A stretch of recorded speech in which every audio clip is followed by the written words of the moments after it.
Was it tough? Absolutely. Was it a great day? No. Was it the worst day of my life? No.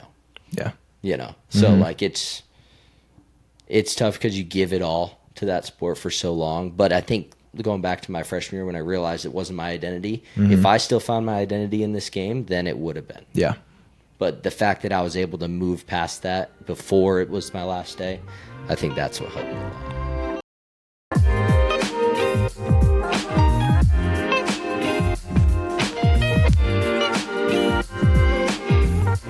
Hello and welcome back to the Next Act podcast. I'm your host, Keaton Hall, here with my co-host, Matthew Roop. Make sure to subscribe on YouTube if you watch, Spotify or Apple Podcasts if you listen. Follow us on social media at the Next Act Pod and leave a like if you feel ready for spring. It really helps us out and we appreciate you regardless. Today's podcast is unofficially brought to you by Rediscovering Old Songs. That feeling you get when you come across an absolute forgotten banger and getting to listen to it almost like it's the first time again is truly incredibly tough to beat. Joining us today is hands down the number one person who I wanted to have on this podcast since its inception, even though I knew it was going to be a little bit of a while before it could actually happen. This man has been, is, and will continue to be one of the most impactful and inspiring people in my life. I've had the privilege of growing up with him in different capacities and having him as a brother regardless of being literal family. He's been a leader and winner ever since I can remember and has carried a tenacity and fire with him throughout his entire baseball career, which I'm going to list off his accomplishments and his credentials in a second. And as he prepares to step into his newest next act with the Philadelphia Phillies, our guest was a 4-year starter for Boston College baseball program, is the all-time leading walks holder at that program. His top 10 in Boston College all-time on-base percentage and stolen bases helped Boston College to its first NCAA regional championship in 2016, graduated with his degree in communications, drafted by the Tampa Bay Rays in 2018, and played in over 300 minor league baseball games all the way through AAA in 2022. Was a player development coach at Pinnacle Sports Performance and is about to begin his new career as a hitting coach in the Philadelphia Phillies farm system, if that wasn't enough. Ladies and gentlemen, it is my honor and privilege today to introduce you to Jake Palomaki. Jake, thank you so much for taking the time to be here today. Well, thanks for that intro. That was well beyond what I deserve, so I appreciate you guys for having me on. It was so long I had to take a drink of water. Parched after it. All right, so I know this is, like I said, the number one podcast I wanted to get into since I started this, so we'll get right into it. We grew up playing any sport we could get into, depending on the season it was, but it was apparent from very early on that baseball had a hold on you. What about baseball separated it from the other sports and made you love it and want to pursue it at a higher level? Man, that's a tough one because I guess I just always loved, going out in the yard and playing catch and hitting off the tee or whatever the drill was for the day. It just was kind of my love and passion from day one. I didn't really start playing until I was, I guess, like 8 or 9, I think is when I first was on a team. I played a lot of hockey, and obviously we played basketball, soccer, you name it, before that. But I guess it was one, no one had really done it in the family yet. Yeah. So I was like, sure, let's just give this a shot. And then 2, I was good at it. So it was like fun to be better than everybody around you. So that helps. It was pretty easy to notice that this was the best sport for me. And then I just kind of fell in love with it from then on. Mm-hmm. Yeah, absolutely. Was there any one specific player that you kind of looked up to as you were kind of growing up? Was there one guy that you kind of gravitated towards that you're like, that's my guy? There was a couple, obviously the easy ones, Dustin Pedroia and like Derek Jeter, those guys. But I watched a lot of the Tigers. So I was a Carlos Guillen guy. I don't know if anybody knows who that is. But I was also a big Alfonso Soriano guy. I liked watching him. And then the Cubs were huge because we just had normal TV. And so WGN in the afternoon, they were always showing a game. So I was a big Sammy Sosa, Moises Alou guy too. Oh, yeah. So kind of widespread throughout. I wasn't really a Braves guy until we moved down south. Yeah, that was a lot of good throwbacks. You remember, quick side tangent, like the meme on social media where girls will ask guys what they do when they hang out and just name That's random this right players. here. And they do it for hours. Yeah. Legitimately could do it for hours. But anyway. Drop a Maglio Ordonez on somebody, and now they have no idea what's going on. Tiger's a legend. Yeah. Have that name in forever. Yeah. Yeah, 100%. Well, many kids growing up and a lot of people have the dream of being a professional athlete, but very few people actually get the chance to kind of live out that dream. Was there a moment when you were younger that you kind of that you're like, I can do this, I can make it to the pro level? Or was it something that happened gradually? I would say it happened very gradually. I was very undersized in high school, still very good and talented, but I was probably 5'7", 145 pounds when I graduated high school. So, I mean, there was no really talk about me getting drafted out of high school. I was just hoping to go play at a top Division I program in the country, at least Power 5. That was my goal. And it kind of just was a slow, steady process of, man, I don't know if I can do it. And then I would play with the top guys in that age group and be just fine. And then I went to college and I was able to start freshman year and able to break a record that year of walks and being on base so many times in a row. And then kind of sophomore year, I went into a little bit of a slump, and people are starting to talk about how it maybe been a fluke or whatever. But then I kind of got it back on the right track, and we won a super regional my sophomore year. And then I went to the Cape and played with a bunch of really good guys in summer ball. And it was after my sophomore year, I was like, man, I think I can, maybe get drafted and do this. And that started to become a realm of possibility right away after my sophomore year. And then junior year comes around, and everything was looking good getting drafted after my junior year. And then I tore my hammy. So I was out 7 weeks. And then I remember that. It right in the middle, so I missed majority of the year. Yeah. So then, I pretty much knew my senior year I was going to get drafted. I just didn't know how high and for how much money. Mm-hmm. So it was kind of just a slow, steady, I'm just going to keep grinding, keep getting better, see how good I can get, and then kind of go from there. And hopefully it was enough, and all of a sudden I found myself getting picked in the 18th round. So, yeah, I mean, it's a long process to get to a point where you're seeing all the people that we just talked about, like that you were kind of modeling as a role model, and then working your way up to a point where you have that belief in yourself and the proof of how you're playing, and it being like, oh, I can actually be at that same level. Right. And it's a crazy thing to kind of wrap your head around as you get up to that point too. Yeah. But it was very fun to see that in real time. But I was very lucky. As you were kind of going through that, it sounds like, were you proving to yourself that you could do it? Or were you proving it to other people, or a combination of both? It sounds like, there was a little bit of doubt, maybe by yourself, maybe by other people, and they play at that top level and you're like, I got this. Or kind of how did that process go for you? Yeah, it was pretty in the middle, I think. I put a lot of pressure on myself, and I wanted to see how good I could get. But it was also outside noise telling me I couldn't. So it's kind of the mix. I know Keaton was the same way when he was playing. Is kind of the mix of both. You have so much that you're trying to accomplish for your personal goals, but once again, you're listening to everybody and what people are saying around you. And when you go beat that guy in a game, and then they're still talking about the guy you beat, that kind of leaves you with something left to prove, I feel like. So I mean, it was always, let me be better than the guy next to me, and you try to compare enough to motivate you and see where you're at, but not compare too much to make you feel like you're less than anybody else. Yeah. So it's kind of that fine line that kind of drove me. I mean, I was very self-motivated, very hard on myself. There wasn't many days that I would try to let anybody outwork me, and I was like, I'm going to go do what people aren't going to do today.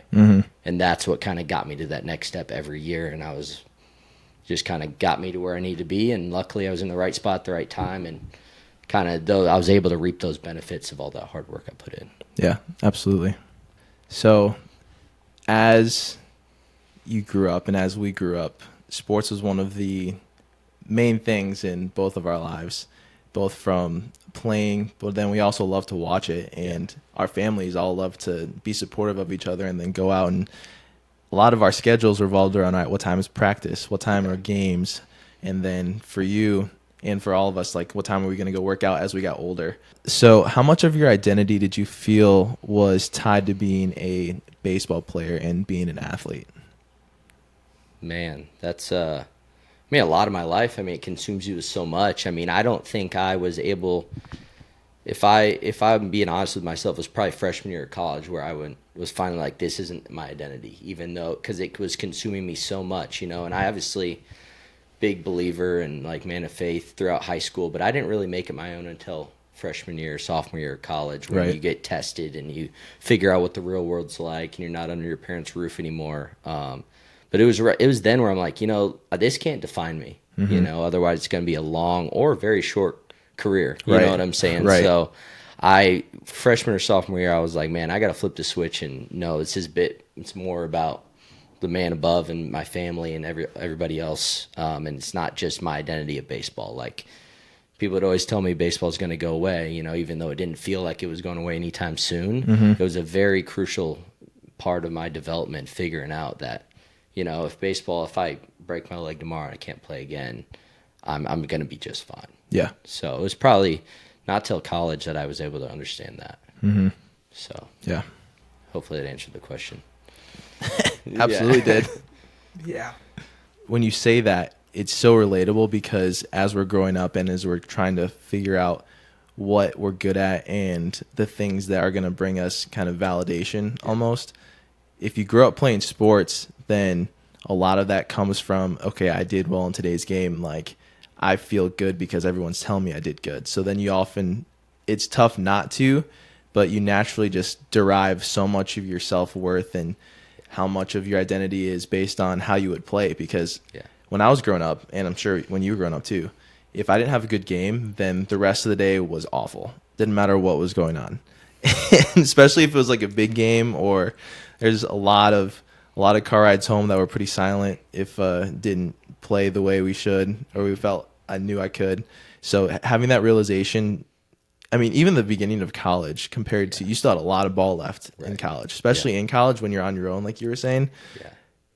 Having that realization so early on is so huge. Yeah.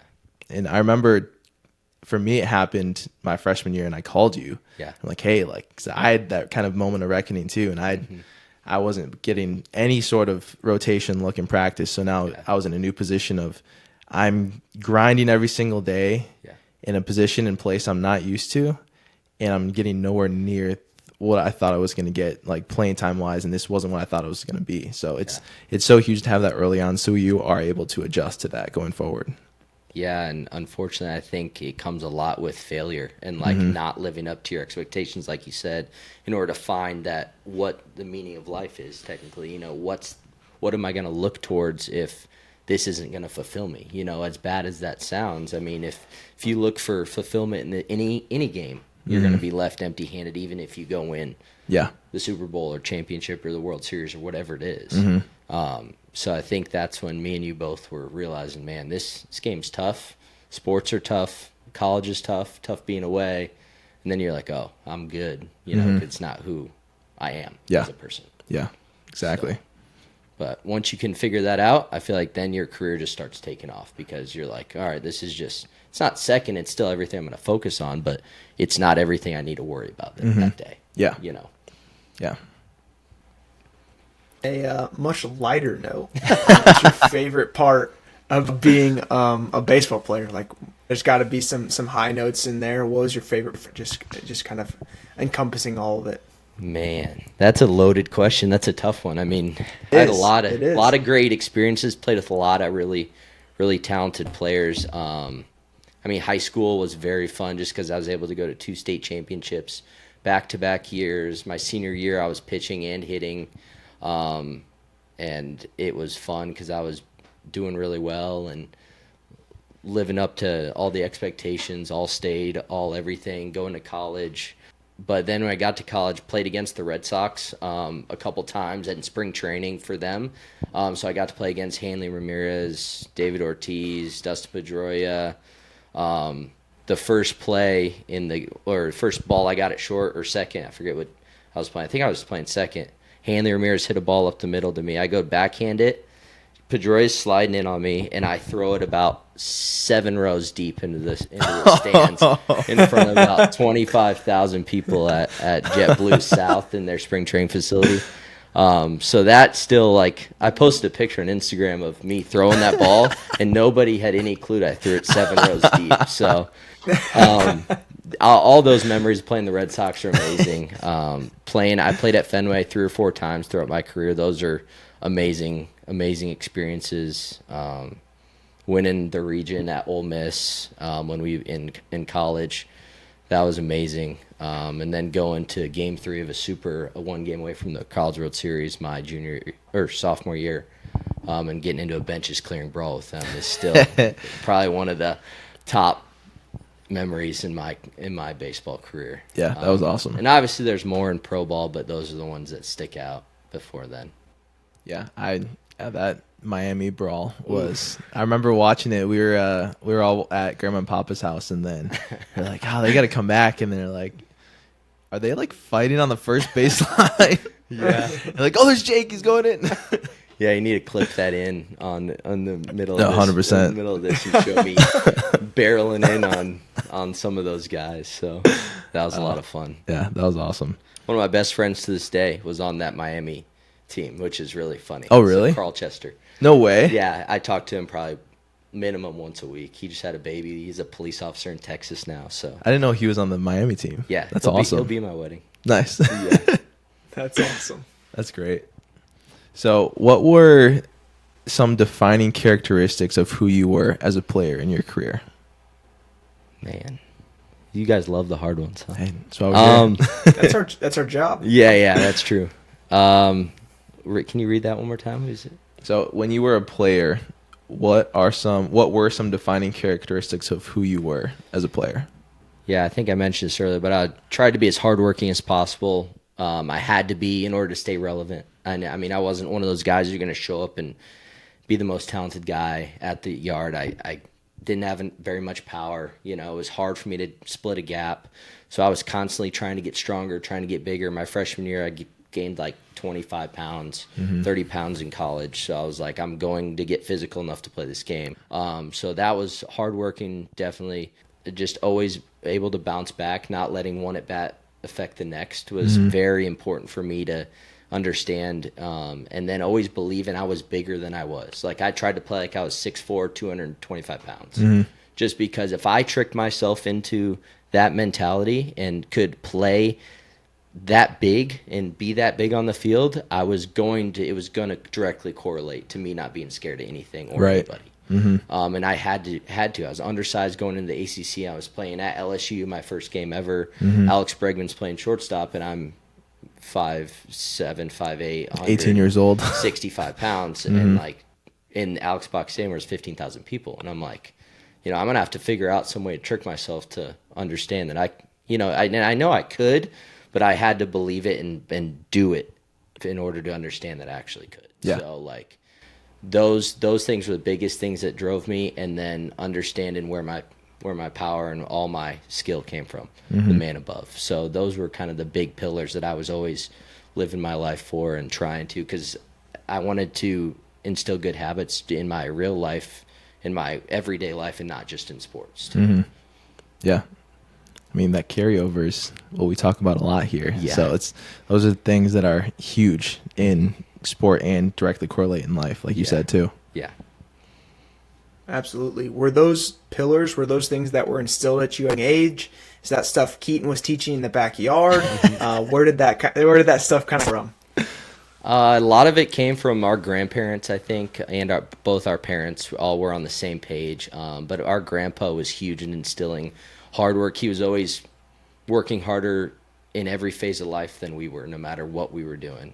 He was always building more snow forts than everybody outside. He was always the first one up, making everybody food in the morning. He had all his stuff done 3 hours before we even got up. So it was like when you're seeing that every day, and then you wake up and you see your parents do that every day, and you're like, okay, this seems like something I need to do every day. And it was kind of just shown to us. I mean, we would talk about it as we got older, but we didn't understand the power of just seeing it in front of us every single day, I don't think, because your parents were the same way. Yeah. Well, then when you don't realize what you're actually seeing. It's just the expectation. It's just Right. the culture of what we grew up with. So it was normal to us because it was the only thing we ever saw, the only thing we ever knew. Yeah. So that was a huge blessing to grow up with for sure. Yeah. Because like we would always make jokes about Papa being up at 4, and we're like, "Why are you getting up at 4?" He's like, "There's no reason to," and he goes, like he would always say something about there's always a reason to, or like he just couldn't sit still, and we didn't really understand it until we like realized what was going on. So it's cool to look back on and see what was happening kind of in hindsight. What's something that the average American, the average fan doesn't understand about, a minor league player or the minor league lifestyle? Man, you got all night, or you got just a couple minutes? No, it's just the more you're in it and the more you are around it, you realize all these minor league teams, they're all obviously affiliated with the big league team, but they don't get funding through the big league team. They're their own entity. So no matter what happens, if they win the World Series, that's great for the organization, but it doesn't directly affect any of those affiliates. So every one of those affiliates has to have their alcohol sales up, their ticket sales up. They got to do a good job advertising.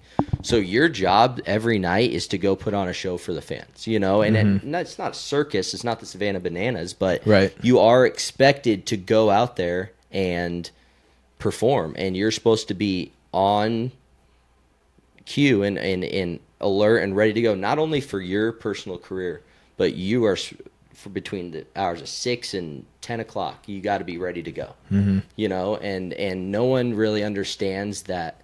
They don't care what your body's feeling like. They don't care if you sat through a 4.5-hour rain delay. They don't care if you just drove 12 hours through the night. You got to be ready to go and be ready to play, and someone's going to chirp you. So, oh, dude, your numbers, blah, blah, and you just get ruined by a drunk college fan in the front row every night, So you got to be mentally tough and understanding, and obviously the more you play, the less it affects you. But just you got to understand that it's just the nature of the beast, the nature of the game. Don't let anything get off. If you strike out 3 times, nope, you got a 4th coming up, or you always got tomorrow. You got 5 at bats tomorrow, or that whole grind is something no one really understands. And then when you 2 weeks later get a check for $1,000, you're like, whew, man, is this really worth it? Like, am I gonna be able to live off this? You can't put any money away. You gotta go eat off of the money you have. And at the time, a lot of my minor league career, housing was not paid for. It is now, but you would have to set aside $400, $500 of that $2,500 or $3,000 you got every month just for living. And then you'd have to furnish your house, and you have to get a bedroom. And so it's better when you're on the road. You don't have to worry about all that. But when you're at home, that's all different stuff that you got to figure out how to get done. Yeah. So that whole thing, and the fact that you got to be at the field at noon every day or 1 o'clock for a 6:30 game. So you're there for 12 hours, but you've only had to perform and be at your best for 3 of it, So understanding the ebb and flow of the day and how you got to be ready. And if there's rain coming, you better be ready to just chill. They're not going to bang the game. They're not going to make it a doubleheader tomorrow. They got to sell tickets that night. They got to sell stuff that night. So just those 2 little things with not much money coming in, and then you not being around your family is tough. I mean, I'd go 6-7 months without seeing my family sometimes, and not because they didn't want to be there, but they'd stop in for a couple days, and then you're off to who knows where the next day. Right. Because early in my minor league career, I mean, it was 3 days here, 4 days there, 1 day off, 4 days there, 5 days there, 2 days off. Now it's 6 days on, 1 day off, and you know exactly what you're doing. So, just all that stuff's crazy that nobody really gets.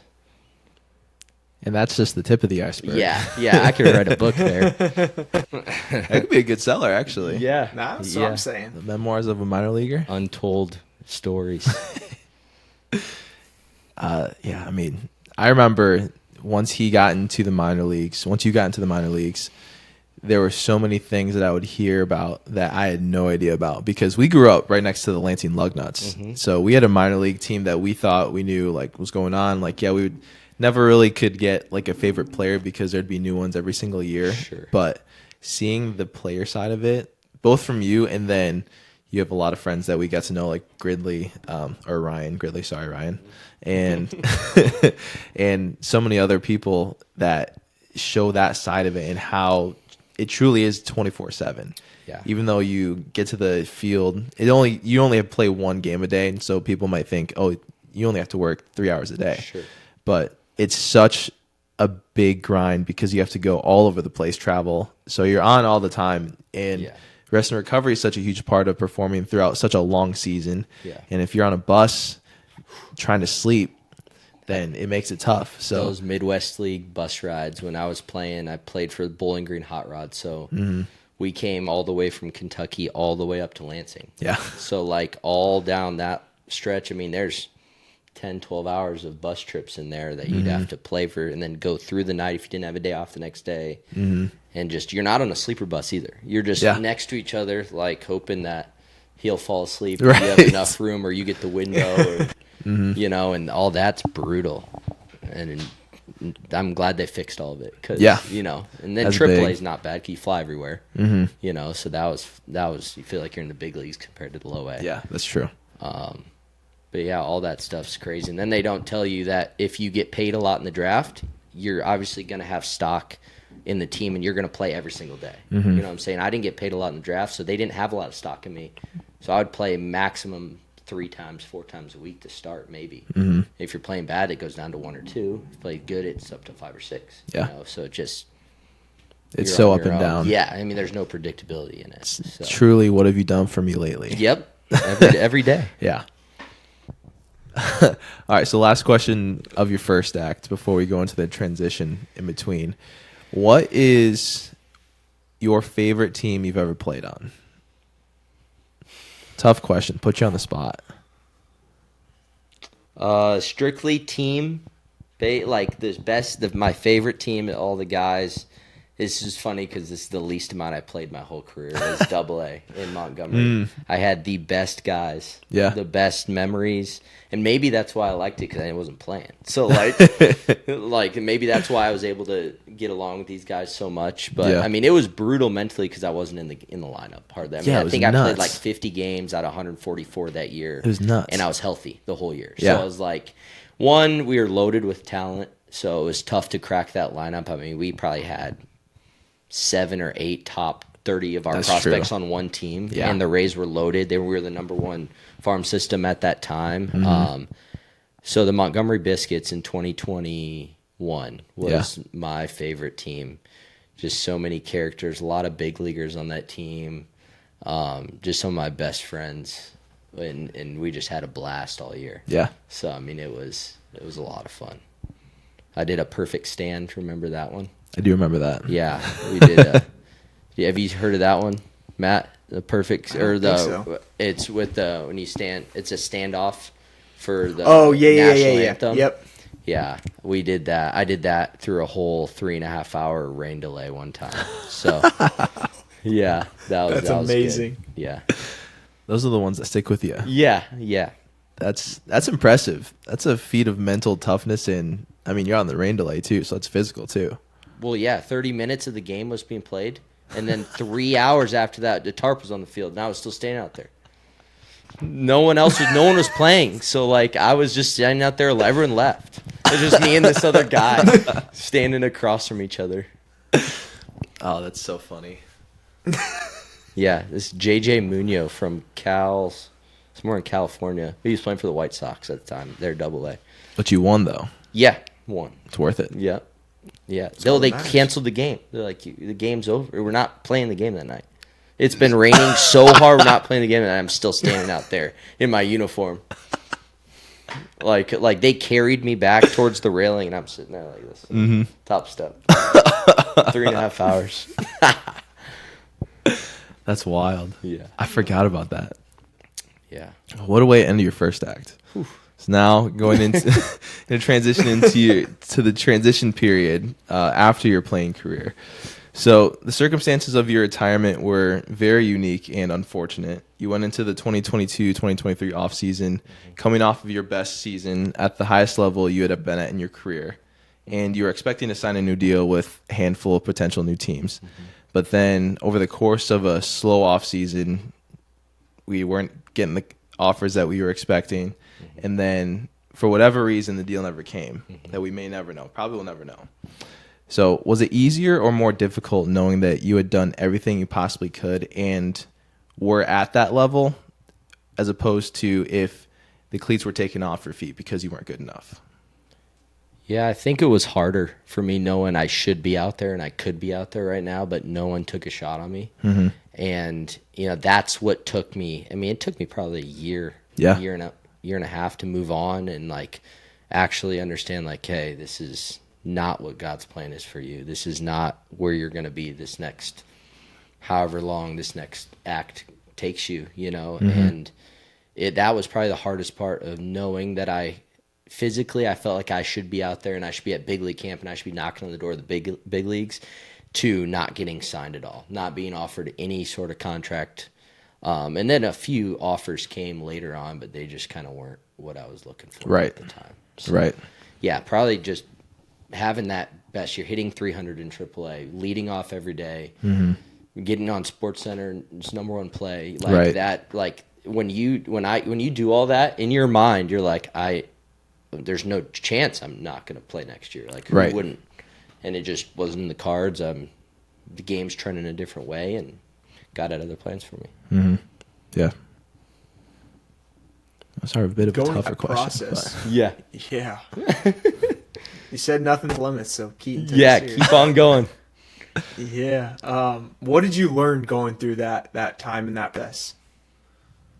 Man, everything. I mean, there were so many days where I was like, this is awful. I couldn't even look at a baseball. Mind you, I'm working in a baseball facility this whole time, trying to make ends meet, trying to figure out if this is what I want to do, seeing all my buddies come through and and go off to spring training and go off to the big leagues and have great years and keep on chasing their dream.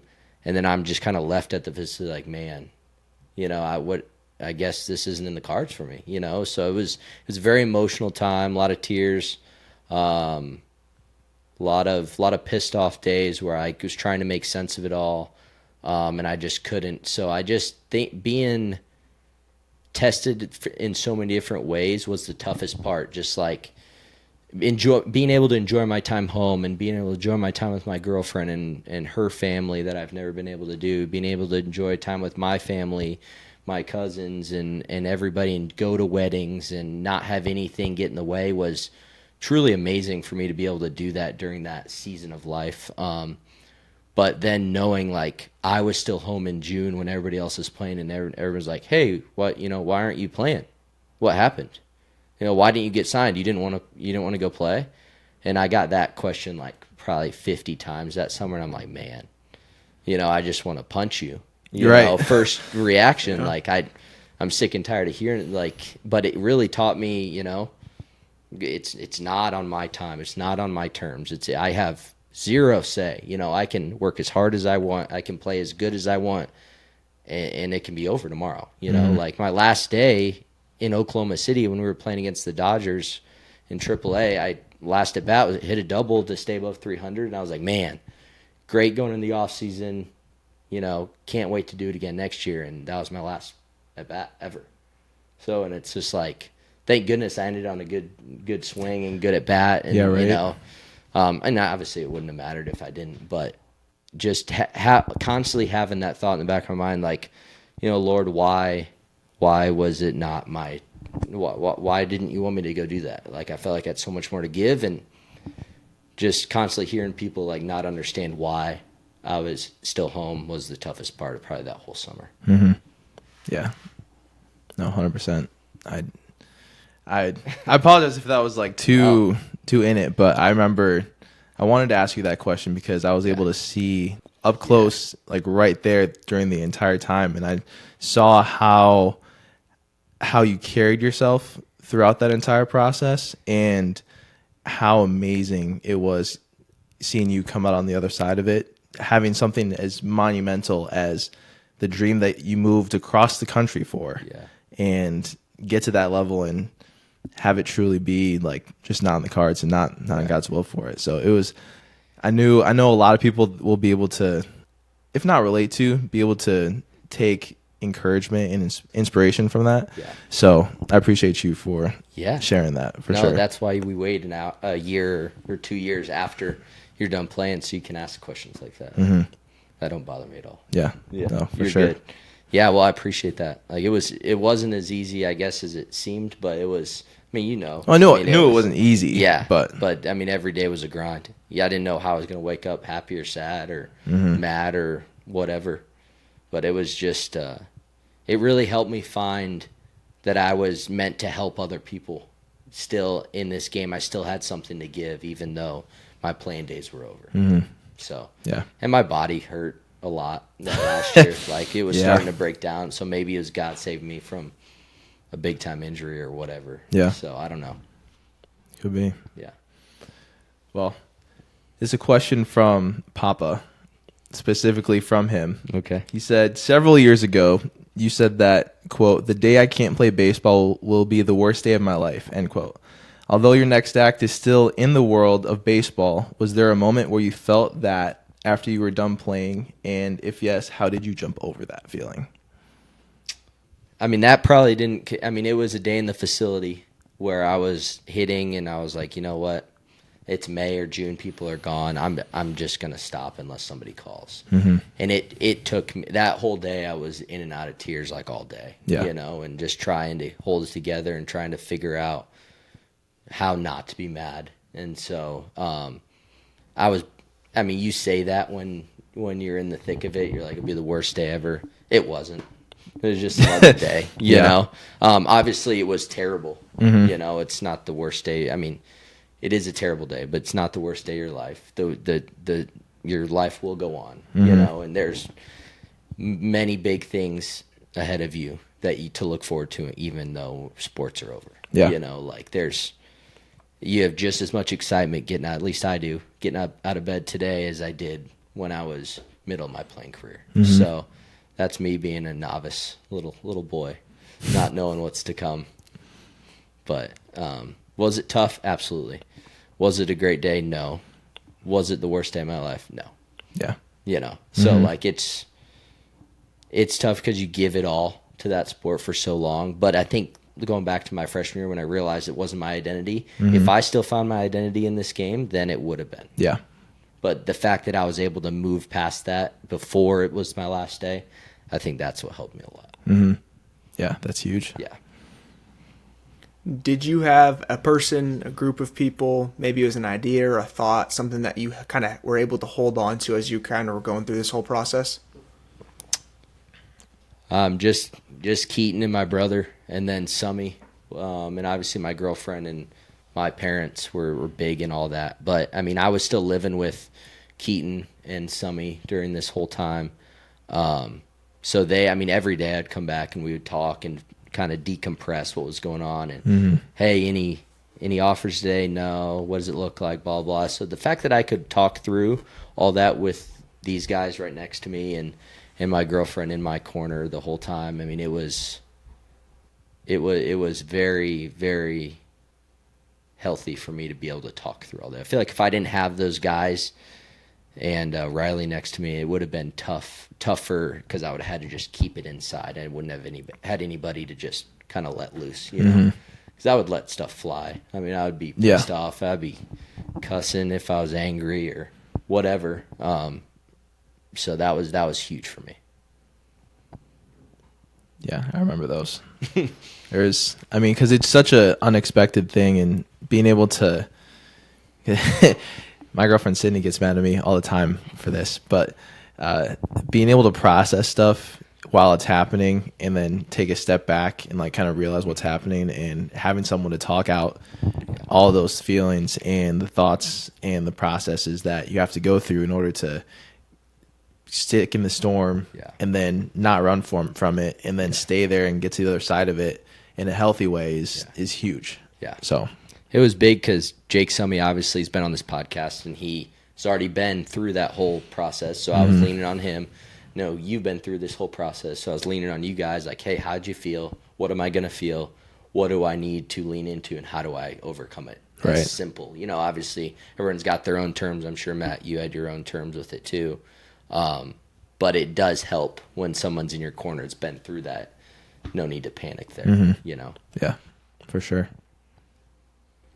Did you have a next step? Had you thought about kind of what life looked like after your playing career was done? Was there a bit of time period that was kind of uncertain there? No, it's just kind of, I would mention the training facility that I've been training at for my pro career pretty much. And then in the off seasons, I would do lessons. And then me and another one of my buddies was kind of moving on kind of the same time I was. We're like, let's just try to figure out how big we can grow this thing, and try to see how many kids we can get in here. And we just kind of put our head down and tried to grow that as much as possible. I mean, I would spend a lot of time at the facility, and it was fun for me. So kids anywhere between 8 or 9 and probably, I guess, seniors in college, and even a couple pro guys I worked with. So it was just kind of just pour them all in. We'll always be selling is what we were always talking about. So just sell it as much as we can, figure it out later. And then we just ended up growing it huge. And now I just left, and we were doing 100 lessons a week on top of probably 50 other lessons. So, I mean, me and 2 other guys are probably doing 100 to 150 lessons a week, just grinding and having one day off. But it was fun. Show up to work in sweats, and, you know, it was a good transition into what I'm got now, and luckily was able to land a hitting coach gig and try to see where I can go from there. Yeah, absolutely. So when you retire, there's a lot of things that change, obviously, inherently. What has been one of the biggest adjustments you've had to make in retirement? Something I never thought that would be an issue is working out, and just setting a time to do as much as I wanted to. Like, when you have a long day at work, it feels like that's the first thing that gets nixed the next day or whatever. And I just, my body, and obviously I was on my feet all day. So I was like, if I do a big lift this morning, do CrossFit or whatever, I'm paying for it for the next 9 hours because I'm on my feet, throwing BP, flipping, feeding the tea, whatever it is, running around. So I didn't ever think that would be an issue for me. And now I find a way to get in the gym because I never want to lose that. But I didn't think it would be a struggle like it was. Like I would go a week or 2 weeks and just feel awful. I'm like, man, when's the last time you've been in the gym? I'm like, oh, it's probably why you don't feel very good. There it is. And I did not, I was always like, this is easy, man. I was like, well, yeah, it's your job. You literally work out for 2 hours a day minimum when it's your job, because that's your livelihood of if you're going to get better or not, especially in how physical and how good guys are today. So that's something I never accounted for, as dumb as that might sound. Not dumb at all. I think it's something that we all go through and have to figure out for ourselves when it's not inherently built into our schedule and what we're trying to constantly focus on 24/7. Yeah. It's big for my mentality and my just mental clarity, as you know. Yeah. If you don't get a couple workouts in a week, you kind of start to go nuts, and there's no escape there. There's nowhere for you to go and just kind of let it all out. Yeah. Have you tried to replace that baseball athlete side or part of your identity with something different? I just try to put it into coaching. Try to pour everything I got into the player I'm working with and try to be as present as possible and give him everything I wish I knew, whether it was 8-year-old or a 17-year-old who's going to get drafted, you know, trying to figure out how I can apply what I know to them and how to apply it in a different way to the older guy. And that was very fun for me to learn how to teach in a bunch of different ways, because a lot of hitting is just trial and error, figuring out what sticks and what works for that person. Obviously, there's cues and with everything that we're going to work for one person and not the next. So it's really troubleshooting and figuring out how can this person be as efficient and smooth as possible in every aspect of their game. Yeah. So I really poured my heart into all that, and going to still pour it all in, because I feel like there's a lot I can give, and I feel like I might be better at this than I was at playing. You know, I just really feel excited every single day I show up, and I don't have any like pressure on me to perform that night. My job is to get everybody else ready to perform. Yeah. You know what I'm saying? So it's not less about me, more about them. And that's kind of how I like it. Like, I don't want the spotlight to be on me. Yeah. So there's that, and then golf. play a lot of golf. So try to get as good at golf as possible. That's my goal. Yeah. Wait, Matt, he's really good already, so he's well on his way. We're getting there. Well, maybe he can teach me a couple things. I'm still learning. I can only teach hitting. That I can't teach a golf swing yet. So structure is something that looks different for every athlete, but it's there. Like your structure when you were playing, especially in your minor league days, was you wake up a little bit later because of the late night game you had, and then you eat, kind of get ready for the game. You head to the field at like 12, then you're there for pregame, getting stretched out, warmed up, and then you are in a game, post game, get back, do it all over again. That's a structure that you had to become accustomed to. Yeah. How have you tried to replace that structure and kind of redefine that structure in your next act? Yeah, it's been tough just to figure out how to get up early because my days would always start so late. Like I would never wake up before 11 or noon just because you wouldn't go to bed, take an hour, 2, 3 to decompress and kind of let everything settle before you wind down and then finally fall asleep. So you're not falling asleep till 1 or 2 Right. normally, and then your body hurts. So you're going to try to sleep as much as you can, and then figure out how to wake up and get going.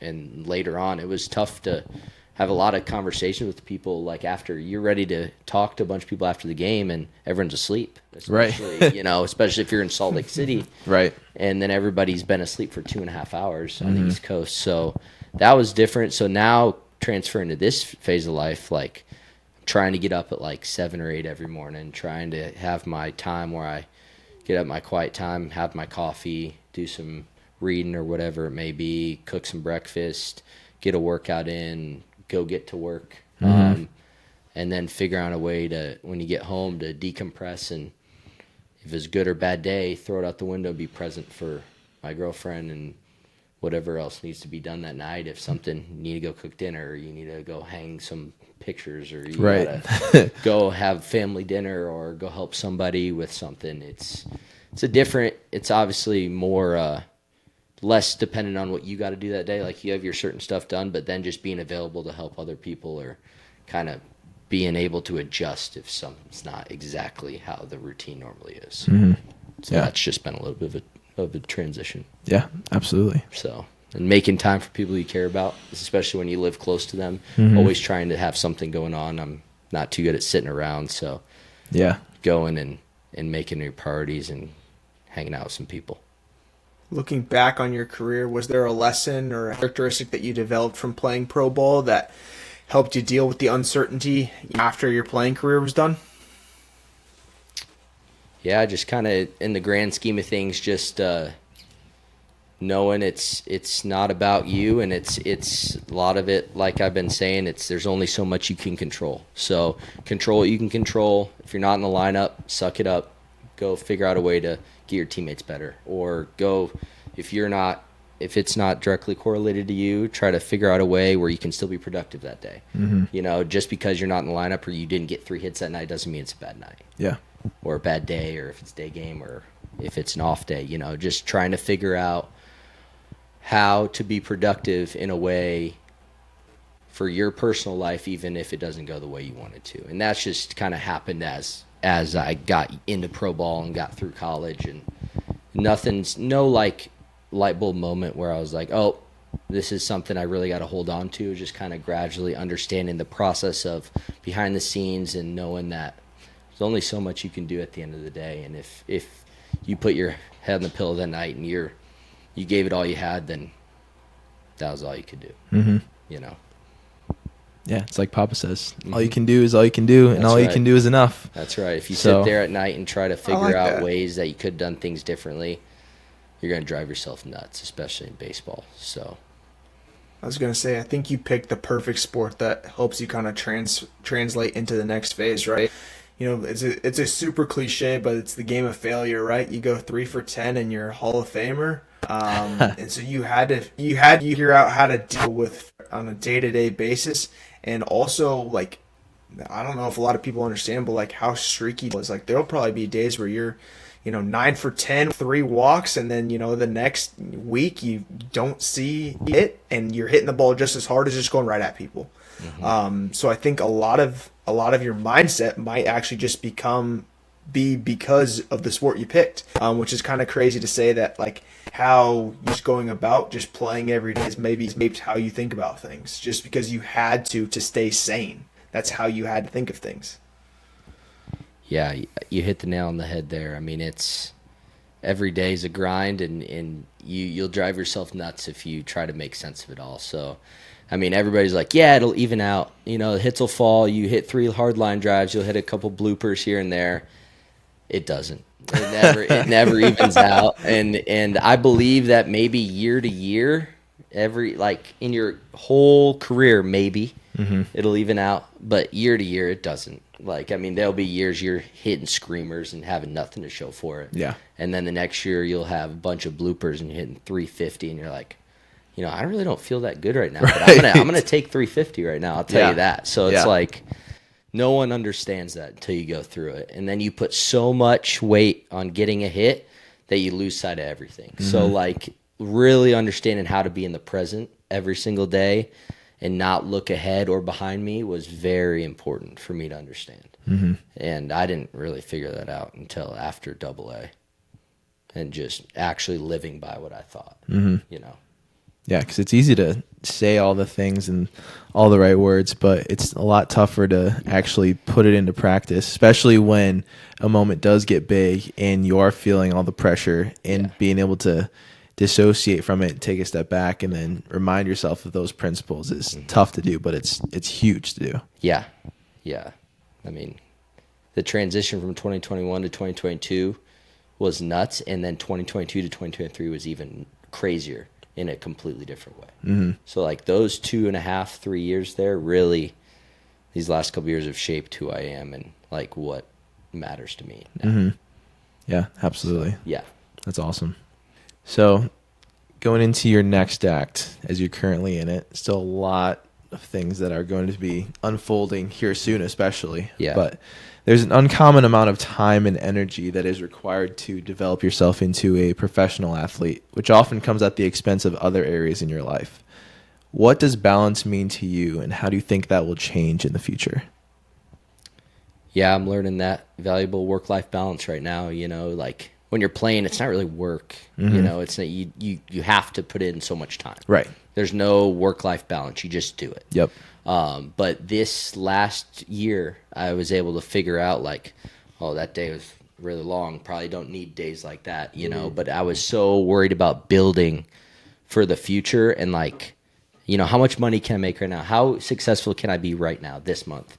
And then turn the page next month. All right, how productive can I be this month? How many clients can I bring in? How positive of an influence can I be in this next month? And just kind of taking it month to month and figuring. And there were some months that I was in way over my head and understood I got to dial it back a little bit for home life, friends, social scene, just so that I don't lose that, and so I don't burn myself out on doing it. So that was tough for me to learn this last year and a half, especially this last couple months were really, really busy.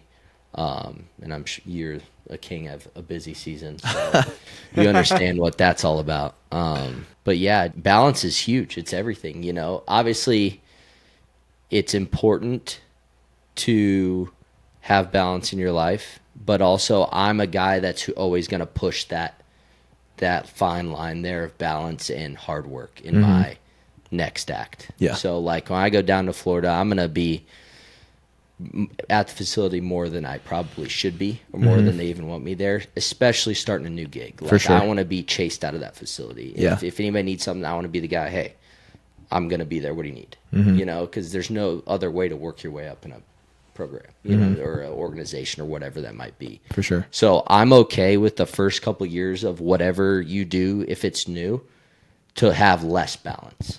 But as long as you're able to figure out that balance later and be okay with giving up balance early to give yourself that balance and do what you want a couple years down the road, I think that's just fine too. So yeah, I mean, balance will look different at each stage of life too, because you're going to have seasons where it gets super busy and it's a sprint, but you need to do that in order to set yourself up for the next thing that you do. Nick Saban said it, the illusion of choice, everything at our fingertips, especially in today's day and age. But if you want to accomplish certain things, there really is no choice, because it takes what it takes. You have to put in the work. You have to do all these things in order to build up to that point where you are chasing something that's bigger than yourself, and you're going to be able to have such a big impact with so many people that you don't even know right now. And we'll touch on that a little bit later. And also the balance doesn't look like even keeled across every area of life too. Because like, that's why it's so important having people in your life that are going to be able to communicate, you can communicate with, and they understand, hey, like you have to do a couple of months of 12, 10, 14-hour days in order to get through this period and set yourself up for the next step. And then I don't think if you aren't grinding for this whole past year at Pinnacle, that you have a lot of good references that'll be able to help you find a gig like this Phillies gig, but everyone seeing you be able to grind and all put your knowledge and abilities to work like that, paired with a work ethic that you have, that opens up so many doors that you don't even know are doors to begin with. So I love your mentality of kind of delayed gratification and building towards something in the future, instead of wanting an extra half an hour to sit and watch Netflix on a Tuesday night. So yeah, that's kind of how I'm wired as it is anyway. I'd rather be moving than sitting still. So, but obviously it's easy for us to say right now we don't have kids. So that's also a game changer. When we have kids, it might look, obviously everything changes when you do that. So, and get married. So it's like it's different seasons of life. Yeah. So for right now, absolutely. Okay, giving up some balance to make some life changes in the future. Absolutely. Keaton hinted at it as you guys were kind of talking about, finding this next gig as a hitting coach in the Phillies organization. What did you do to find that job? Was it something that you sought after? You saw it and like, this is my next step? Was it something that you kind of stumbled into? How did you find this gig? So it's kind of a small world, as a lot of things tend to be in baseball. My mom works at Mount Perrin, and the head of hitting director, his wife works hand in hand right next to my mom at Mount Perrin. So they had a mutual connection there, and she's like, hey, my son's done playing, just got done in AAA, blah, blah, blah. And she's like, oh, my husband's looking for another hitting coach in the minor leagues for the Phillies. He's the hitting director for them. And I was like, oh, all right. So he called me May, maybe, of 2023. So I was still trying to play. And he's like, hey, like, I know you're fresh off playing. I don't know if you're done yet, blah, blah, blah. We'd love to interview you for this gig. I was like, I don't think I'm ready yet. I need to kind of figure out if this is what I want to do. I kind of like being home. I don't want to go travel again. I just came from that kind of day-to-day lifestyle. I'm good for right now, but I'll keep you in the loop.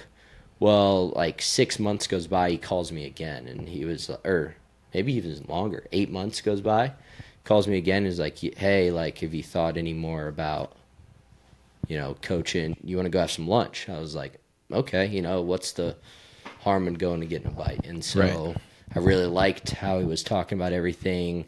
Great guy. Felt like we were on the same page with what we believed in as a hitting organization and figuring out what the keys to hitting were.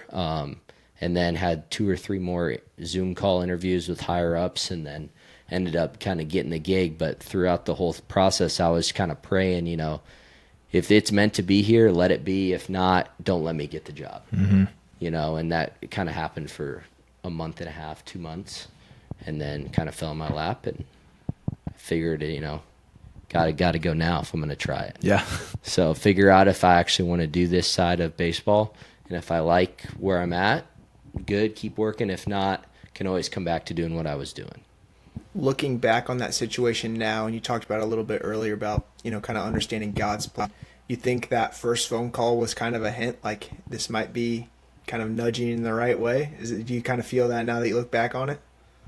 Yeah, right when I got off the phone, I was like, man, this is, this pretty quick for me. I don't think I was ready as a coach yet. I hadn't been tested. I learned a lot in this last 6-7 months, as far as what it takes and what my philosophies were. It takes time away from the game to figure out, like, when you're not actually playing, what you actually believe in. So it was a very big developmental process, and God, obviously, I think did that for a reason. Kind of put the bug in my ear and was like, okay, you have opportunities if you want it, so take this serious. It's not just lessons with an 8-year-old. It's how good can you get yourself and this person. Because if you can get an 8-year-old swinging it pretty good, it shouldn't be as hard, to help these Latin kids or these young rookie ball kids, So, and I like teaching the higher level of the game a little bit more than the basics. So it's going to be a lot of fun for me, I think. Absolutely. Like you said, the difference between teaching an 8-year-old and a guy who's been playing baseball for probably longer the kid's been alive is going to be fun to teach the technical things, because you have that knowledge and you have that experience. So being able to pass that to new players and younger players and help them is going to be it's going to be really cool, but I think it's also going to be really fulfilling too. And that leads into the next question of, one of the biggest disservices that we can do to our first act is completely forgetting it and not using it to build our next act at all. Mm-hmm. How are you going to use your first act to leverage your success and kind of launch you into your next act? Yeah, I think it was very important for me to have some pretty good success in the minors before walking away. I mean, it was in rookie ball, I had a tough year, hit like 250, didn't really play a ton. Then low A happened, played okay, like hit 250 again, but just kind of a role play guy. 2020 gets canceled. Then 2021, I go to Double A, don't really play, don't get a whole lot of teaching, don't get a whole lot of at bats, don't get a whole lot of time to get better. A bunch of higher up guys better than me in that org.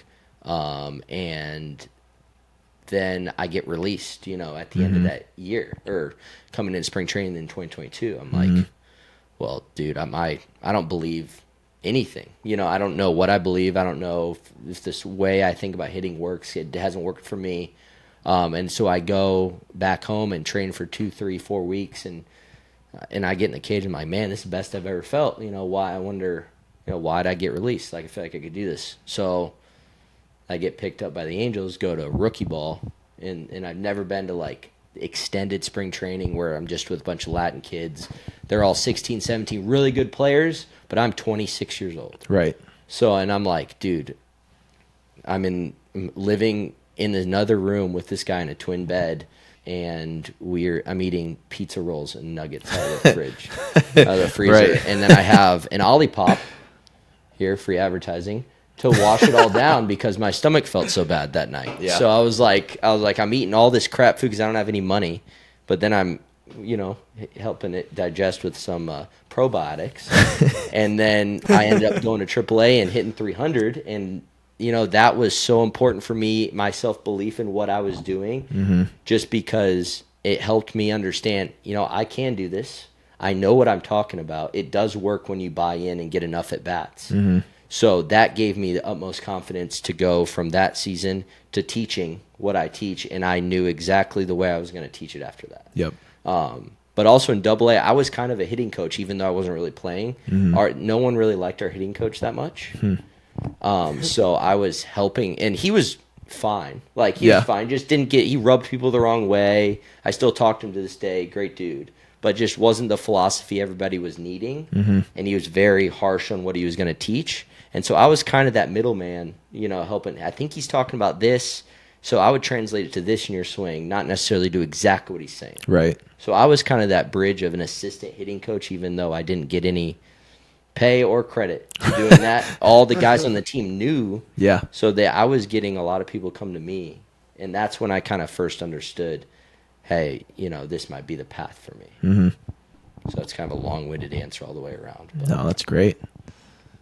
I mean, that's how a lot of coaches find their way, because they didn't have they weren't always the best players, but then something just clicked in their ability to see the game and know the game, and not only see and know the game, but have an ability to communicate it and teach it in a way that players are going to be able to use and get better from. Like that's a rare skill to have, and so being able to see that play out in front of you while you were still playing is really cool. Yeah, I think it was very beneficial for me and helped me get on the right track for sure.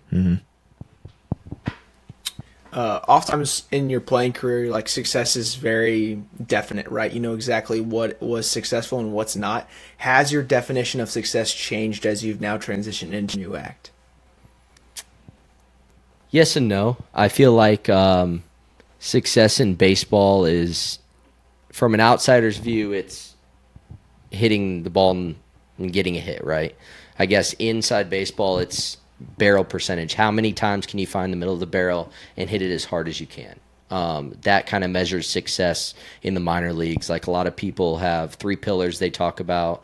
We talk about with the Rays, we talk about strikeout percentage, walk percentage, and then hard hit percentage. And if hard hit percentage was high and swing and miss percentage was low and walk percentage was high, you were doing well. You know, there was always kind of statistics you could measure to see other than average, because everybody was kind of going away from average the more my minor league career progressed. So in terms of that, every year it would change. My definition of success would change just a little bit based on the analytics and what those said. Like, rookie ball was my average. That's all I cared about. Low A, hey, you have to hit the ball harder.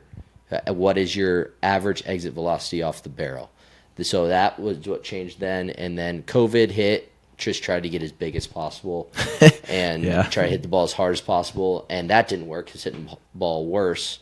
So then I had to go back and figure out how to move well again, and then didn't get to play in 2022. And then 2023, my version of success was just having a blast every day. You know, I was like, after I got released in 2022, I got picked up again. I was like, oh, thank goodness I have another shot at this. Right. And then I didn't let one day slip by. You know, I was so happy to be out there, and I wasn't so worried about what was happening. And then all of a sudden, I never hit below 300 that whole year. Yeah. And I wasn't really worried about it. So it's like, it's different, and it's crazy how year to year it changes so much. And then all of a sudden, the year you're not worried about the stuff you probably should have been worried about, if I was on my last leg of my career, and then you have your best year. So it's like, it's crazy how it changed. And now today, it's just like, how can I be the best person, best version of myself, and how can I be the most productive, and how can I glorify God? That's the only 3 things you worry about, you know. And then that, if you feel like you did a great job that day, successful day. So it's just like, it's more college, it's get your grades up, play well. And then it's like, well, grades are gone, so now you just worry about playing well. And then you put so much stock into doing that, and then you kind of go away from doing that and enjoying life, and then all of a sudden life comes back around and it's great to you. You know what I'm saying? So I think every step along that way is very important, but it's always good to change as you go. There's never one way to do it, I don't think. Yeah. No, it's so true. And then one thing that came to mind when you were talking about the different percentages and pillars of success that were measured, if you see that hard hit percentage, strikeout percentage, and walk percentage are basically the 3 things you're going to be measured on by this organization that's paying your bills and determining whether or not you move up and down to the big leagues or not, it's hard not to put all your focus and energy into those end results.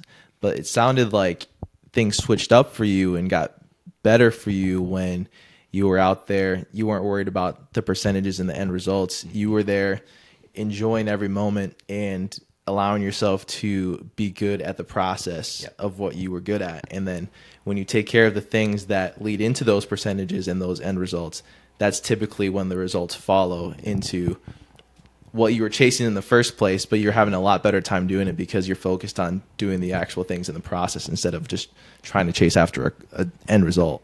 Yeah, you definitely can't cheat the process in this game, as not with many games. You know, basketball, very process-oriented, you know. If you can't skip, you're not going to hit a buzzer beater 3 if you don't put in the work. You know what I'm saying? Like, maybe you'll get lucky at some point, but you probably won't even be in the game to do that if you don't do the process before that. Right. So, I mean, it's it's with every sport. That's why I love sports. All my kids are going to play sports, even Yep. if they don't like it. Yep. So you learn so much about the game and so much about life and so much about life skills. It's too important not to do it, in my mind. Yeah, absolutely. One more thing on that, actually. It's completely directly applicable to your next job as a Phillies hitting coach, because your measure of success by the organization standard is going to be, okay, how well are the guys hitting? And I'm sure you're going to have different key measurements and performance indicators of how that's going to be kind of evaluated. But if you are doing all the things that help them get better and help their swing get better, and just like you were with the biscuits, if you are finding ways to communicate well the things that you know will make these guys successful, focusing on that part of it is going to lead to more benefits and dividends on the back end of it. So it's really cool to see you be able to directly and specifically use that as you go into this next act, and then wherever else it's going to lead after that. So there's a lot of turnover in this job.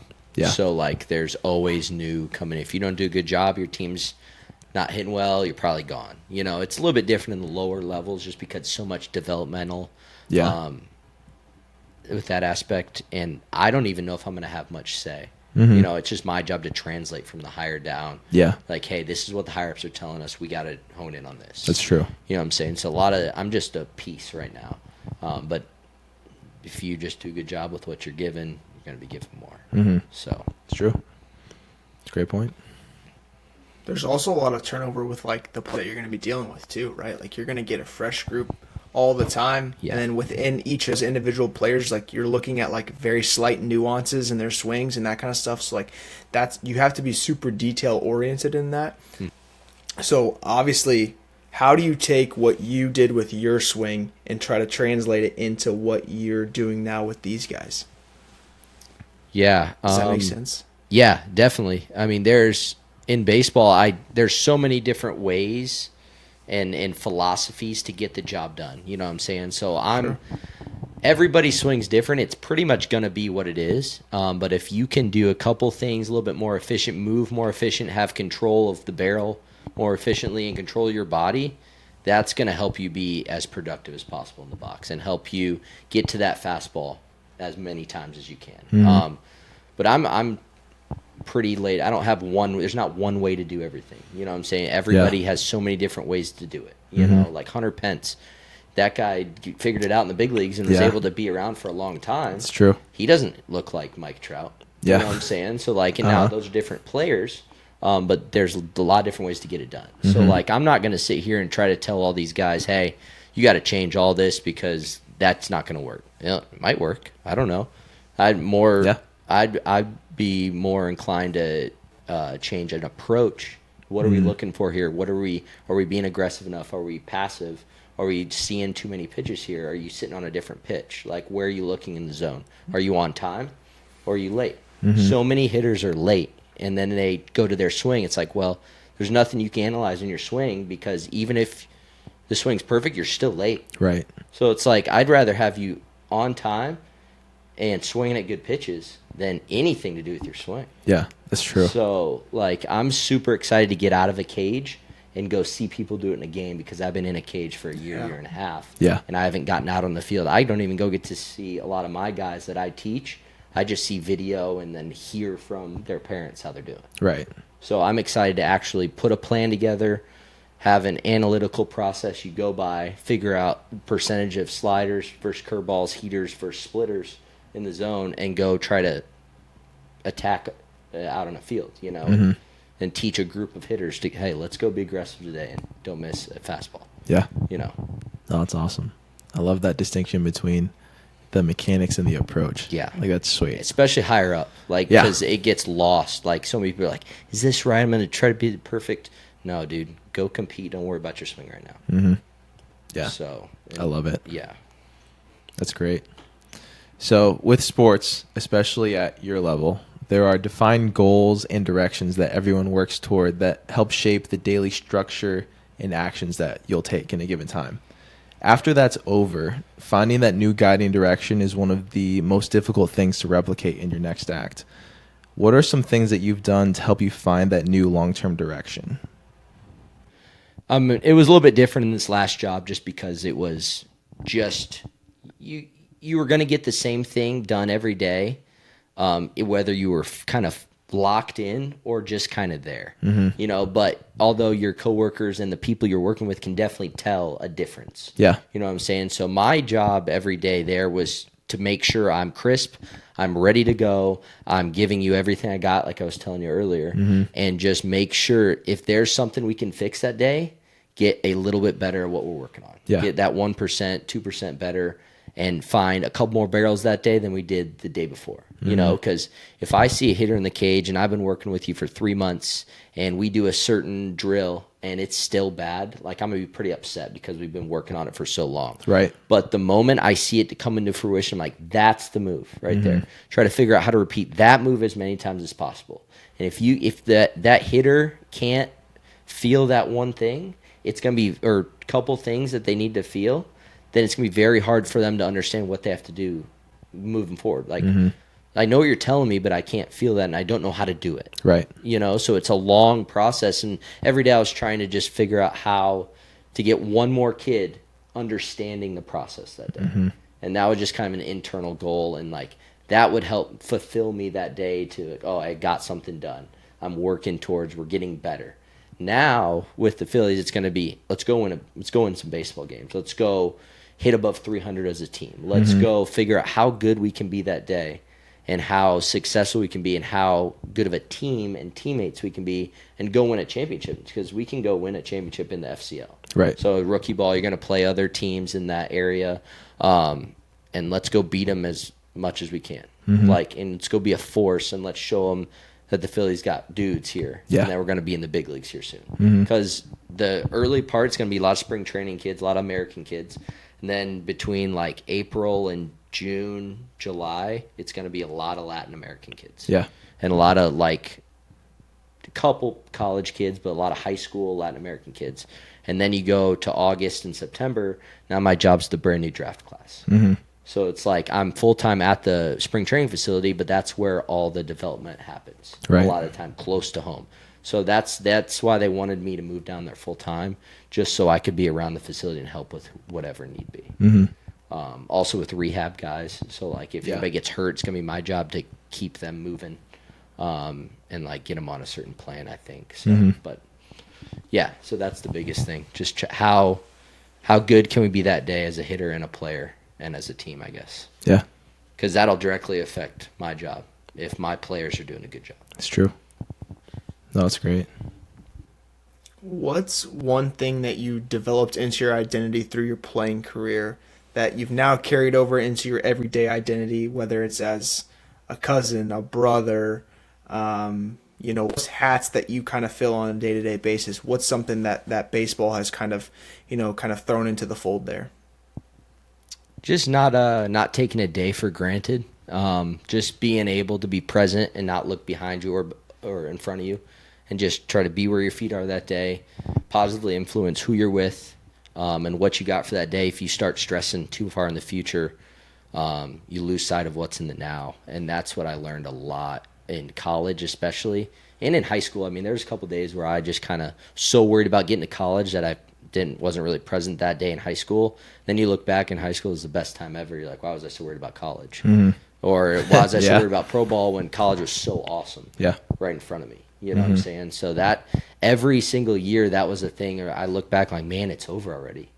I was always worried about, and then you have to, it's kind of the nature of the game. Like, turn the page, day's over, you got to worry about what's in front of you. Right. But also worry about where your feet are and what you're going to do, whether it's a recovery session, a study session, or you're just going to hang out with the boys. Like, enjoy those times with the fellas. Enjoy the times with your team or with your significant other, whoever it is. Make sure you're there 100% and not kind of halfway in, halfway out. Yeah. Yeah, absolutely. That's been the biggest thing for me. Do you have a long-term goal or a long-term vision of where you want to go so that you make sure when you are in the present, you're moving toward it? Yeah, it was kind of easy as a playing career, because if you keep playing, you're doing what you should be. Right. But now it's a little bit different. I mean, I have visions and thoughts what I want to do as a hitting coach, try to get to the big leagues as a hitting coach, or try to make good money and have that work-life balance in the minors as a minor league coach, or whatever that may be. The big leagues isn't always the goal for everything now. Yeah. It's how can I be productive that day? How can I have that balance? And how happy am I? You know, and am I fulfilled, you know, in my everyday life? Because it's not like, because a lot of times in minors, I'm only going to be happy if I get to the big leagues. You know what I'm saying? Like, everybody puts, no one's, I mean, 1% of the 1% get to the big leagues. You know what I'm saying? So it's like, how can you not, you can't have those expectations. You're just going to fall short to an extent. Yeah. You know, that's comes with it all. But I mean, as you shift in this next phase, it's more about, can I go get 9 holes of golf in? I'll be really happy if I can do that. Can I have dinner with my family? Can I sleep in my own bed? And was work fun? Yeah. Can you make work like a fun time that you enjoy? Once you can do all that, I feel like you're in a great spot. Yeah. You know, and how many days can you repeat that and stay on the right track? Yeah, absolutely. So what has been your favorite part about life you've gotten to experience after your first act as a player? Being able to do whatever I want now. Not having to be at the field for 12 hours a day. Yeah. You know, that's been this great, how great this last year's been, just being able to go float the river with everybody, being able to go take a mountain weekend, going to the lake, going on vacation, playing golf when I want to, doing all those little things, spend time with the family, going on trips. That's been huge. Yeah, all the freedom that you don't really have. You feel so consumed by everyday life for 144 games or however many it is. And then you got to feel like you cram 3 or 4 months. You have the 3 or 4 month off season. You got to cram 6 months worth of activities into there, 3 weddings and all that stuff. And and then you don't feel like you have any freedom there either. So having a full year and a half of where I can kind of do whatever I need to do and want to do makes it all worth it. Yeah. So yeah. But I'm not good with a lot of freedom. So I always like to That's have why you something stay busy. going. Yeah. So I'll just putz around and do nothing. I know we just talked about, you know, being present and you just thinking, you know, being where your feet are, I think is the quote you used. But what's something that you look forward to as you kind of continue, you know, your success in your next act? Just trying to help the guys I'm in charge of understand that, you know, and understand that, hey, how good can you be in this moment? You're only as good as you are in this moment right here. So let's see how many times can we repeat it, how many times can we do it, and then let's have fun while we do it. So, and just trying to help them understand that it's day by day. Stack your days. Don't put don't put more weight on yesterday than there is today, and don't put more weight on tomorrow than there is today. Just do it. If you did it good that day, do it again. If it was bad, let's do it a little bit better. And that's it, and try to keep it as simple as possible. And one of the coaches in AAA was telling me, he was like, you know, you're never as good as you think you are, but you're never as bad as you think you are. Yeah. He said, just stay right in the middle and you'll have a great career, whether it's coaching or playing. Yeah. Or everyday life. So, like, don't get too high, don't get too low, because you're just going to ride the roller coaster at that point. Yeah. You know? Yeah, absolutely. So that's a good way to make sure it's sustainable too, especially as you go forward into your next act and not knowing what doors are going to open, what doors are going to close that you thought were going to stay open. So that's a great piece of advice. Yeah, for sure. Yeah, I've held on to that one for a while. Absolutely. So the last question as we transition into the outro, aside from the technical difficulties, this has been everything I wanted it to be from a conversation, which I knew it was going to be. But what's something you've learned from the transition period of uncertainty in your life that you wish you would have known as you went into it at the end of your playing career?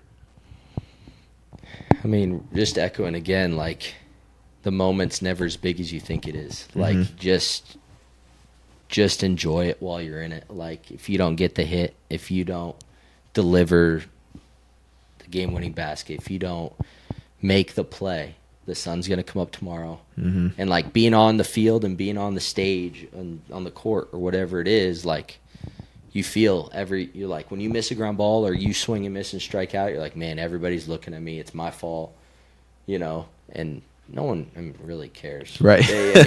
The game is over, and a lot of, you lost. Yeah. And that's hurts. It sucks. I hate losing. Yeah. But it's never as bad as you think it is. Like, it's never, you go ask the guy who was drunk yelling at you what the score of the game was. He doesn't know. Right. He doesn't know if you made an error. He doesn't know if you struck out. He has no clue. So put your pride away and just try to go do it again. Try to go get a little bit better tomorrow. Oh, probably need to work on that tomorrow in pre-work, or probably need to be more on time tomorrow, or I can't let myself get in this count again, or whatever that is. Like, I'm just trying to be as present and like you said, sustainable for tomorrow as I was today. Yeah, that's great. As we, right before the final two questions, want to take a moment to acknowledge you for both the career that you had, but also our relationship growing up through the years, and how I didn't realize how rare it was to have a cousin that you can have as a brother until I went to public school, and I realized not everyone had that relationship. Yeah. So it really made me appreciate, especially being in a different state too, being able to, there were so many times where you were the one that was initiating a call or a text just to check in and make sure things were going all right. And then when I got the call that I could move down here, and we could make the dream happen in living together for 2-3 years, that is something that I will always remember and cherish for the rest of my life. And wanted to acknowledge you for that, but also in your career, you were one of my biggest inspirations, because whenever I didn't feel like working out, I knew you were going hard. So I'm like, all right, I have to bring it because I have to maintain the standard that this guy's setting. So you were definitely the older brother, and I didn't realize this, but you were definitely the older brother, even though you're only about a year older. But there were so many times where you were able to inspire me and encourage me, where you definitely didn't know because it wasn't in person, but definitely just want to appreciate and thank you for that. Of course. I appreciate you. You pushed me just the same as I pushed you, me and you were the only ones still playing anything. Kobe was done playing, so he didn't understand, and nobody else was playing at the time. So I felt like if I needed a push or needed to talk, I was going to call you. That's why I think we talked a lot during college, and just to stay close. And after I moved, it was important, just maintain relationships and maintain people you care about and keep them close to you, because I felt like we could bounce off each other at any moment, you know, and try to be as productive as possible. And who knows how far we could have gone, and then we figured it out. You know, it's like we could do as much as possible with God-given ability that we had. So it was a blast. It was a blast, and looked up to you just as much as you looked up to me. So appreciate you, brother. Absolutely. Matthew, you want to take this first questions? Yeah, absolutely. So a couple questions that we ask all of our guests here at the end. So the first one is, for you, what does a life well lived mean? I saw this in the thing you sent over. I was like, man, this is a loaded one. And it's going to be compared to all the other guests that have been on it too. So it's true. Speak wisely. No, I think it comes down to, obviously I've mentioned my faith a lot. If you are in my case, a man on this earth that's here for other people, wanting to serve other people and glorify God in all you do, that's a life well lived for me. Just every day giving it all I have, whether it's work, whether it's with my family, whether it's being a better hitting coach or a better boyfriend or husband one day.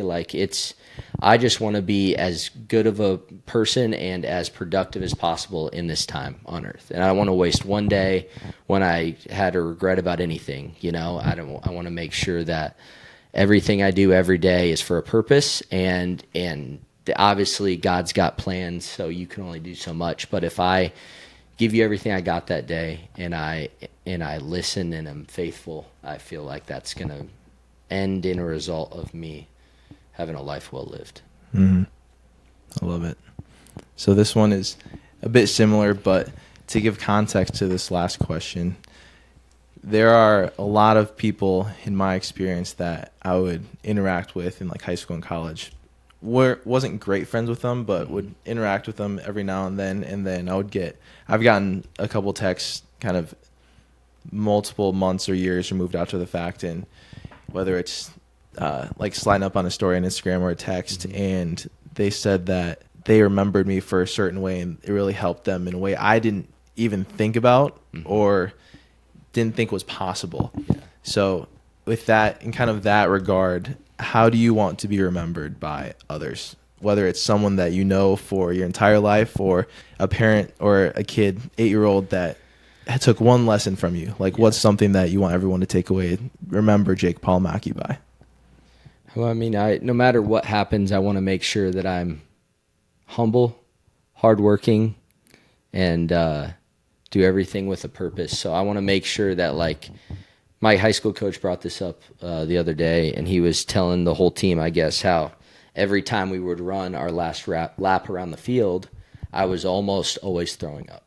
And, like, that wasn't because I was out of shape, but that was because I was trying to push myself to get to that point in every single rep I did in high school. Like, I was kind of a psycho, but I wanted to be push that hard, and I wanted to see how hard I could push myself, because I knew that was going to be the only way I'd get to be in the 1% or whatever it was. So, and they told me that story the other day that my high school coach was still telling the team, and I graduated in 2014. So it's been almost 10 years, and I want to make sure that I always have that lasting impact. Like, no one's going to work harder than him, even though he's done playing. You know what I'm saying? No one's going to work harder than him in anything he does. Yeah. You know, like, we ran a marathon, or relay marathon. Real life. And I was trying to go as hard as I could until I threw up. And I was throwing up through the finish line.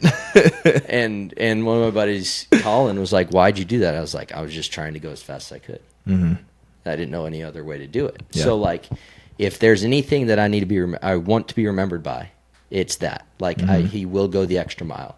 He will do whatever it takes to help you. Yeah.